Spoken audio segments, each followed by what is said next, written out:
Twitter is going to shut down in the next 60 days, and in this video, I'm going to tell you why, along with how this was completely preventable. Starting off, Twitter is a pretty complex thing. It's made up of at least 1,200 different services. Those services all do their own things, and people who used to work at Twitter know how those services work. People who will work at Twitter in the future will have to figure out how those services work without the luxury of people that worked on those services telling them how they worked. And an important thing to keep in mind is 1,200 services, while it doesn't sound big, there's a lot of different combinations there. If you take 1,200 factorial, it's a really big number. And that really big number is made even more complicated by the fact that, again, Elon Musk doesn't have a whole lot of software engineers left working for him. After he fired some engineers over Twitter, he then sent out a memo saying, hey, we're changing things up. The Twitter culture is going to become very hardcore. We're going to be working long hours. It's going to be crazy. When he put that out, people needed to essentially click yes to confirm that by 5 p.m. the next day. Otherwise, they would get 3 months of severance. The way that worked out is 1,200 people left. Twitter is kind of teetering on the edge of collapse. And in fact, towards the end of the day, Elon Musk was scrambling to try to get people to not quit. He was talking with the top performers, convincing them to stay with the company. But it was also reported that people that were on that call, right when 5 p.m. hit, they left the video chat. Like, imagine how mad you have to be to hang up on the world's richest man. So at this point, there aren't very many people left at Twitter. It was reported there were like 75 people that hung out with Elon Musk until like 2 a.m. whiteboarding some of the different services and everything like that. So let's talk about how Twitter is going to fail in the next 60 days. I think this person, Mosquito Capital on Twitter, ironically, said it pretty well. They've been working as an SRE for a really long time, and this is most likely where things are going to fall apart. It's going to be more of a site reliability issue. So as we're kind of looking through this thread together, we can see one of the first things, like a random hard drive could fill up. It could be as simple as that. Someone isn't paying attention and hard drive fills up, causes some cascading failures. This might sound absurd, but actually it's not that absurd even for Twitter, because the employees that were let go on Friday for not accepting to work really long hours, they still had access to their email. And the assumed reason why is there was no one that was working in IT that could disable their email. Elon Musk is just cutting back so many employees. It's down to the point where he potentially doesn't have the ones that can even fire people anymore or properly offboard employees. Physical issue with network, it takes down a DC.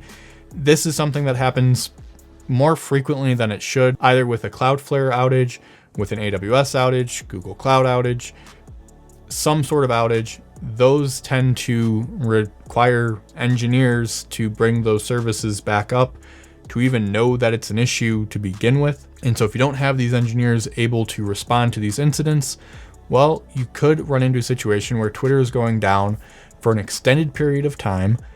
People are getting frustrated. They're moving on to other competitors, say like Mastodon, or going back to Tumblr maybe. I don't know. It's not a good situation to be in when your site goes down and you have no way of bringing it back up. That breaks trust, and then it gives people a chance to go try out other services. They also bring up that someone could just push out bad code that brings down the site, and then a fourth option of that is like pushing out bad code that can't be reverted. It makes it so you can't push out new code. These situations occur, and if you don't have the employees that are capable of responding to those incidents, you're kind of SOL. And then the fifth issue, Mystery Sev. Suddenly the site goes dark, dashboard's red, everything seems not good. And there's no indication why that is. If you don't have the skilled employees that can do this, if you don't have people who worked on those services that know, oh, you know what, this is actually probably the problem, let me just fix that in like 15 minutes. Instead of taking 15 minutes to fix it, now you have people that are scrambling, trying to learn the service that's down, trying to diagnose what the issue is, and something that could be fixed in 15 minutes is now probably going to take a couple of days. And again, breaking trust with the users of the website. He brings up database going down as well. Again, if you don't have skilled people, it's going to cause problems. But a more interesting one is really that someone finds a critical security vulnerability in their iOS prod app or their Android app, because they fired one of their most skilled Android engineers or most tenured Android engineers. And now you have to fast track a security fix out to prod. But if you don't have people that have been in that situation before that know how to work around the app stores, again, you're gonna have like a massive security vulnerability that you can't patch in a timely manner. That's going to cause some problems. It could even cause some financial troubles for the company if like he gets sued or anything like that for negligence. And that could fast track the company going under. Talking about security again, like imagine that someone can now read someone else's DMs. Huge security problem, considering that you have politicians on the website and companies that are doing customer outreach. Well, if that happens and you don't have a security team that can respond to it, now you have more liabilities. So essentially what Elon Musk has done is he has set up this huge amount of risk with the company by getting rid of all of these employees. And he's essentially set the company up to fail at this point. And it's really just a matter of time to see what happens. If you don't believe me, this has happened before. So if you look at MySpace, they sold for $35 million after selling for $580 million. And then you have Tumblr, which was acquired by Yahoo for $1 billion. And then a couple of years later, sold to the creators of WordPress or WordPress company for $3 million. Like, it's completely possible that Elon Musk just bought Twitter for $44 billion and it's going to be sold to like Snapchat or TikTok or Facebook or Google for $1 billion, $500 million, $1 million. I don't know. But the big takeaway here is that employees will make or break a company.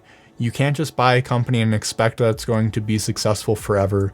There are ongoing maintenance tasks. There are people who have ideas that will carry the company forward.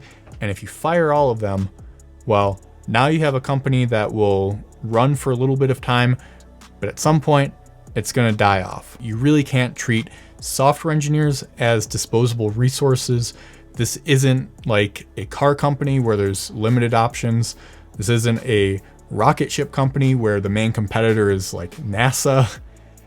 You need to treat the software engineers well. You need to treat knowledge workers well that have a plethora of options. I know there's a lot of layoffs going on right now, but the people that have left Twitter, they're going to land on their feet completely fine, and they're probably going to watch the site that they helped build up completely crumble down. If you want to learn more about sort of what sparked all of this, check out this video next. Elon Musk basically fired some people over some tweets because he didn't understand how RPCs worked. Thanks so much for watching, and I will catch you in the next one.